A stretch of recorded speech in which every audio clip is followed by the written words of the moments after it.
আমার ভাই, আমার বন্ধু, এক মজলিসে সব বলা কঠিন, কষ্টকর।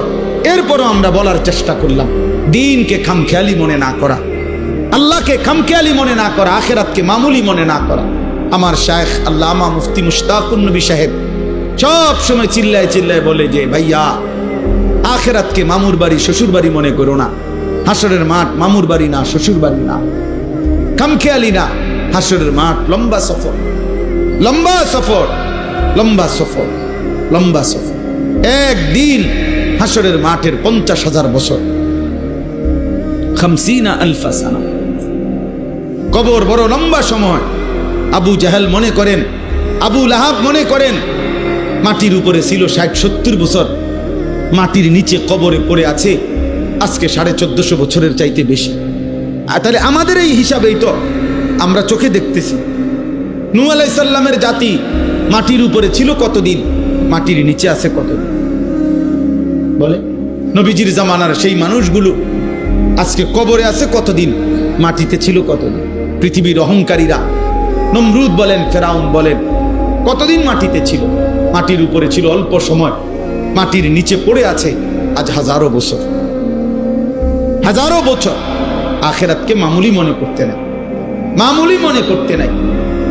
এই জন্য প্রত্যেকের এটা খেয়াল করা উচিত।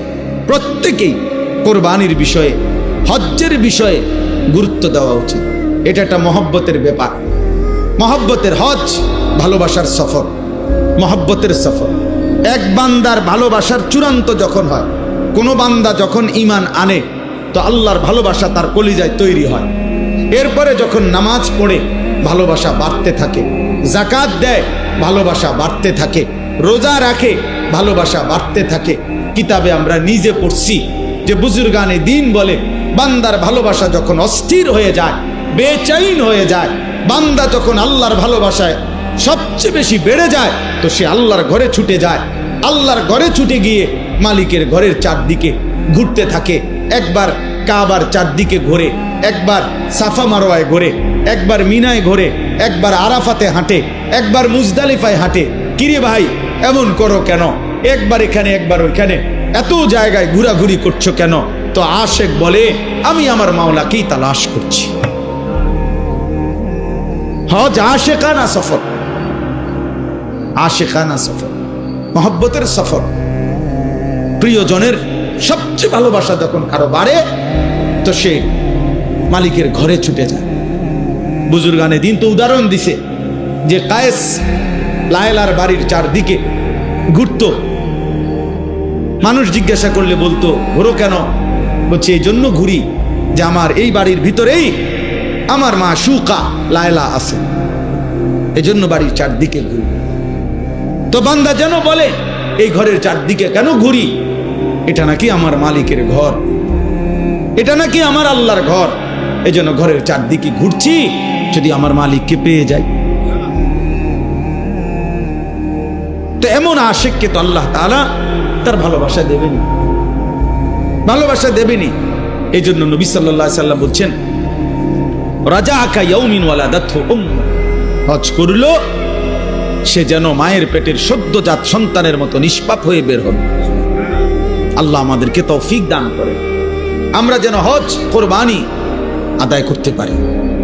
এটা বহুতই বড় মহব্বতের ইবাদত। আমার শায়েখ আল্লামা মুফতি মুশতাকুন নবী সাহেব হুজুরকে আমি একবার জিজ্ঞাসা করছিলাম যে আপনি মোট এই পর্যন্ত কতবার হজ উমরা করছেন? হুজুরে আমারে বলছিল, মাওলানা শ্বশুর বাড়িতে মানুষ কয়বার যায় এটা কি গুনে রাখে? ওই যে না, গুনবে কেন? ঠিক আল্লাহর ঘরের সফর এমন মহব্বতের সফর, এটা গুনাগুনির সফর না, এখানে গুনার কিছু নাই, এটা গুনবার কিছু নাই। তো আশেকানা সফর। এই জন্য কোরবানির মাধ্যমে বান্দার আল্লাহর নৈকট্য হাসিল করে, হজ্জের মাধ্যমে বান্দা আল্লাহর নৈকট্য হাসিল করে। আল্লাহ আমাদেরকে তৌফিক দান করেন, আল্লাহ আমাদেরকে কবুল করে নেন। এই আয়াতের মধ্যে আল্লাহ তাআলা বলেন, ওয়াতলু আলাইহিম নাবা আবনাই আদম বিল হক। আল্লাহ বলেন, বন্ধু আপনি আমার বান্দাদেরকে আদমের 2 সন্তানের ঘটনা শুনায়া দেন সুন্দরভাবে, পূর্ণাঙ্গভাবে। ইজ কাররাবা কুরবানান, যখন তারা 2 ভাই হাবিল কাবিল কোরবানি করলো, ফাতুকুব্বিলা মিন আহাদিহিমা ওয়া লাম ইউতাকাব্বাল মিনাল আখার। আল্লাহ একজনের কুরবানি কবুল করলেন, আরেকজনের কুরবানি কবুল করলেন না। ক্বালা লাআকতুলান্নাকা, কাবিল যে ভাইয়ের কুরবানি কবুল হয় নাই, সে তার ভাই হাবিলকে বলল, আমি তোমাকে হত্যাই করে ফেলবো। ক্বালা ইন্নামা ইয়াতাকাব্বালুল্লাহু মিনাল মুত্তাকিন। এই এক কথা পৃথিবীর শুরু থেকে সমস্ত ইবাদাতের রূহ এটা, যে আল্লাহ তাআলা মুত্তাকির ইবাদত কবুল করে থাকেন। ইন্নামা ইয়াতাকাব্বালুল্লাহু মিনাল মুত্তাকিন, এটা মনে হয় যেন কলিজায় লিখে রাখা উচিত, এটা মনে হয় যেন বুক পকেটে লিখে রাখা উচিত। ইন্নামা ইয়াতাকাব্বালুল্লাহু মিনাল মুত্তাকিন। আমরা ইয়া কই মাসুম, কই মাসুম? আমরা হুজুর কেউ নাই এখানে? মনে নেই এই আয়াত লিখবেন, কালকে লাগাইবেন। ইন্নামা ইয়াতাকাব্বালুল্লাহু মিনাল মুত্তাকিন, নিশ্চয়ই আল্লাহ তাআলা মুত্তাকির ইবাদত কবুল করে থাকে, কুরবানি কবুল করে থাকে, সমস্ত ইবাদত। তাকওয়ার সাথে নামাজ, তাকওয়ার সাথে রোজা, তাকওয়ার সাথে হজ, তাকওয়ার সাথে কুরবানি, তাকওয়ার সাথে জিকির, তাকওয়ার সাথে সাদাকা, তাকওয়ার সাথে জিন্দেগি। তাকওয়ার সাথে কি?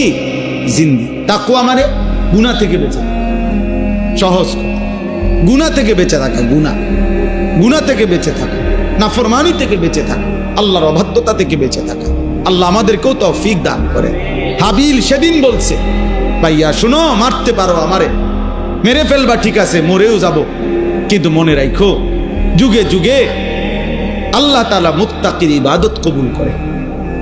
ও ইউসুফ আলাইহিস সালাম, কোরআন শরীফে আছে, ওনার 10 ভাই যখন বহু জুলুম করছে ওনার উপরে, সর্বশেষ যখন মিশরে পরিচয় হইছে, তখন ইউসুফ আলাইহিস সালামও এটা কইছে, ইন্নাহু মান ইয়াত্তাকি ওয়া ইয়াসবির ফাইন্নাল্লাহা লা ইউযিউ আজরাল মুহসিনিন। 10 ভাইকে বলছে, ভাইয়ারা শুনো, যে মুত্তাকি হবে, তাকওয়া অবলম্বন করবে, আর আল্লাহর ফয়সালার উপরে সবর করবে, তো আল্লাহ ওয়াদা দিছে এমন নেককারের কোন আমল আল্লাহ বিফলে দেবে না। তাকওয়া চাই, আমারও আপনারও তাকওয়া চাই, তাকওয়া চাই, তাকওয়া দরকার। গুনাহমুক্ত জীবন, গুনাহমুক্ত জিন্দেগি, গুনাহমুক্ত জিন্দেগি, গুনাহমুক্ত জীবন। লান ইয়ানালাল্লাহা লুহুমুহা ওয়ালা দিমাউহা ওয়ালাকিন ইয়ানালুহুত তাকওয়া মিনকুম। তাকওয়া মিনকুম, আল্লাহ বলে আমি তাকওয়া চাই, আমি গোশত চাই না। বান্দা যেন বলে, আল্লাহ আপনি জানেন না, মাওলা এমন টাটকা রোদের মধ্যে পুরাটা বাজার হাইটটা যে একটা কষ্ট করে ফেক, কাদা, গোবর এগুলো সব মারাইয়া মনে 200 গরু চাইয়া এই গরুটা কিনছি, আল্লাহ আপনি লেগে তো কিনছি, আপনি বুঝি 2টা টুরকা গোস্ত খাইতেন না, কি তখন এত কষ্ট করলাম, কি পরিমাণ ঘাম জড়াইলাম, আপনি নেন না, আপনি 2 টুকরাই নেন, আপনি নেন, কুদ্দুর গোস্ত নেন। আল্লাহ বলছে না, পুরাটা বান্দা গোস্ত, পুরাটা গরু তুমি নাও, কলিজাটা, দিলটা আমারে দাও। আমি দিল চাই, আমি তাকওয়া চাই, আমি দিল দেখি। সবাই দেখে গরুর দিকে, রব দেখে কলিজার দিকে। আল্লাহ দেখে কিসের দিকে? দিলের দিকে দেখে। ওই দিলে আমি আল্লাহর ভালোবাসা আছে কিনা, ওই দিল গুনাহমুক্ত দিল কিনা, ওই জীবন গুনাহমুক্ত জীবন কিনা। আল্লাহ আমাদেরকে তৌফিক দান করে। হজের মধ্যে আল্লাহ কোরআনে বলছে, ওয়াতাযাওয়াদু ফাইন্না খায়রাজ যাদিত তাকওয়া ওয়াত্তাকুনি ইয়া উলিল আলবাব। আল্লাহ বলছে হোটেল মোটেল না, তাকওয়া, তাকওয়া। হজের মধ্যে আল্লাহ বলছে ওয়াত্তাকুনি ইয়া উলিল আলবাব, হে বিবেকবান, তাকওয়া অবলম্বন। হজের মধ্যেও তাকওয়া।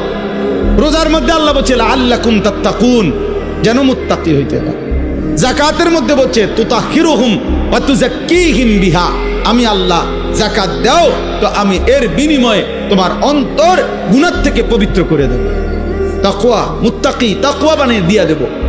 হুদাল্লিল মুত্তাকিন আল্লাযীনা ইউমিনুনা বিল গায়বি ওয়া ইউকিমুনাস সালাহ। নামাজেও তাকওয়া, ঈমানেও তাকওয়া, সব কিছুতেই তাকওয়া। আল্লাহ আমাদেরকে তাকওয়ার জীবন দান করেন, তাকওয়ার জীবন দান করেন। সর্বশেষ এই যুবক যে কয়জন ভাই আছেন তাদের জন্য আর 2টা মিনিট কথা, এরপরে আমার কথা শেষ। আমার কোরবানি সম্পর্কিত কথা আলহামদুলিল্লাহ যেটুকু বলার বললাম। বিস্তারিত মাসআলা আরো জেনে নিবেন, আরো বুঝে নিবেন। প্রত্যেকেই খেয়াল করবেন, আমি বাঁচতে কোরবানি না দিয়ানি বাঁচতারি না দোস্ত, দিয়ানি নৈকট্য পাইতে পারি। কথা বলেন না কেন? চেষ্টা করতে হবে আমি দিয়ানি কি পারি নৈকট্য হাসিল করতে, না দিয়ানি বাঁচতারি। আল্লাহ বাঁচাইছে না, আল্লাহ বাঁচাইছে না বেটা, আল্লাহ তোরে তৌফিকে দিছে না বেটা, গনাতে ধরছে না বেটা। এই জন্য কোরবানি দেওয়ার চেষ্টা করবেন, হজ করার চেষ্টা করবেন, যাকাত দেওয়ার চেষ্টা করবেন, আল্লাহ তৌফিক দান করেন।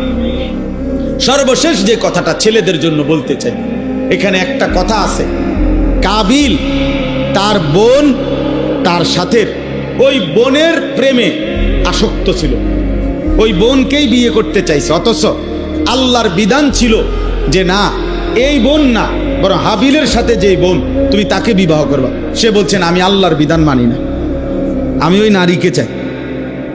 2, আদম আলাইহিস সালাম তিনি একজন নবী ছিলেন, তো তিনি বলছেন যে কাবিলকে যে তুমি হাবিলের সাথে বোনকেই বিবাহ করো। কাবিল বলছে না, আমি নবীর হুকুমও মানি না, আমি নারী চাই, আমি যেটা পছন্দ করছি আমি এটাই চাই। 3, আদম আলাইহিস সালাম একজন পিতা ছিলেন, তার বাবা, শুধু নবী না উনি তো বাবাও। তো বাবা হিসাবে উনি বলছেন সন্তানকে তুমি হাবিলের সাথে বোনকে বিবাহ করো, এটাই বিধান, তুমি তোমার সাথে বোন বিবাহ করো না। সে বলছে আমি বাপ তোমারও মানি না, আমি নারী চাই। এই জন্য যেই যুবক, যেই কিশোর নারীতে আসক্ত, এই জানোয়ার আর মানুষ থাকে না, মনে রাখি।